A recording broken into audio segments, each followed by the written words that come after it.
আসসালামু আলাইকুম ওয়া রাহমাতুল্লাহ নাহমাদুহু ওয়া নুসাল্লিমু ওয়া নুসাল্লি আলা রাসূলিহিল কারীম আম্মা বাদ। সম্মানিত হাজিরিন, গুরুত্বপূর্ণ একটি বিষয় নিয়ে আপনাদের সামনে হাজির হয়েছি।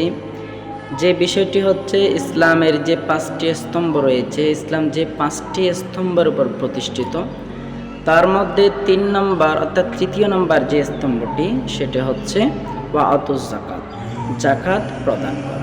অর্থাৎ জাকাতের বিষয় নিয়ে আপনাদের সামনে হাজির হয়েছি। যে জাকাতের ব্যাপারে আল্লাহ পাক রব্বুল আলামিন বলেছেন, আকিমুস সালাত ওয়া আতুজ যাকাত, তোমরা সালাত কায়েম করো, সালাত প্রতিষ্ঠা করো, জাকাত প্রদান করো। আল্লাহ পাক রব্বুল আলামিন কালামুল্লাহ শরীফের অসংখ্য স্থানের মধ্যে জাকাতের প্রতি গুরুত্ব দিয়ে মুমিনদেরকে নির্দেশ প্রদান করেছেন যে তোমার সম্পদের কিছু অংশ আল্লাহর রাস্তায় ব্যয় করে তোমার সম্পদকে পবিত্র করো। সুবহানাল্লাহ।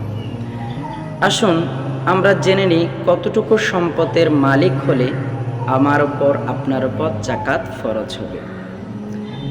হাদিসে মোবারকের মধ্যে এসেছে, যদি কোনো ব্যক্তির 7.5 ভরি স্বর্ণ থাকে এবং 52.5 তোলা রূপও থাকে, তার উপর জাকাত ফরজ। 52 তোলা রূপা রয়েছে, 52.5 তোলা হয়নি, আপনার উপর জাকাত ফরজ হবে না। 7 ভরি স্বর্ণ রয়েছে, 7.5 ভরি হয়নি, ততক্ষণ আপনার উপর জাকাত ফরজ হবে না। 52.5 তোলা রূপ অথবা 7.5 ভরি স্বর্ণ, সেই পরিমাণ সম্পদ যদি আপনার কাছে থাকে, আপনার মালিকানায় 1 বৎসর অতিবাহিত হয়, তাহলে আপনার উপর ওই 7.5 ভরি স্বর্ণ 40 ভাগের 1 ভাগ আপনার উপর জাকাত ফরজ হয়ে যাবে। অর্থাৎ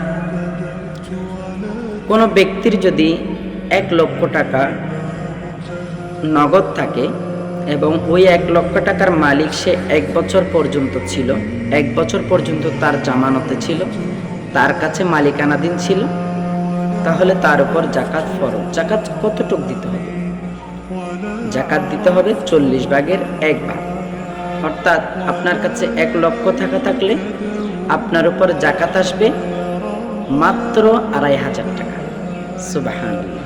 দেখুন, যখন আপনার 1 লক্ষ টাকা আছে, 1 লক্ষ টাকার মধ্যে ওখানে 2,500 টাকা জাকাত যদি চলে আসে, তাহলে আপনার উপর ওই হালাল টাকার মধ্যে হারাম টাকা মিশ্রিত হয়ে গিয়েছে।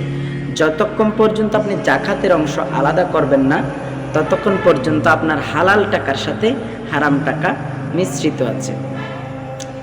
অবশ্যই যাদের 1 লক্ষ টাকা রয়েছে তাদের 2,500 টাকা জাকাত আসবে, এবং যাদের 7.5 ভরি স্বর্ণ রয়েছে এবং 7.5 ভরি রূপ রয়েছে, ওখান থেকে 40 ভাগের 1 ভাগ জাকাত দিয়ে ফেলতে হবে।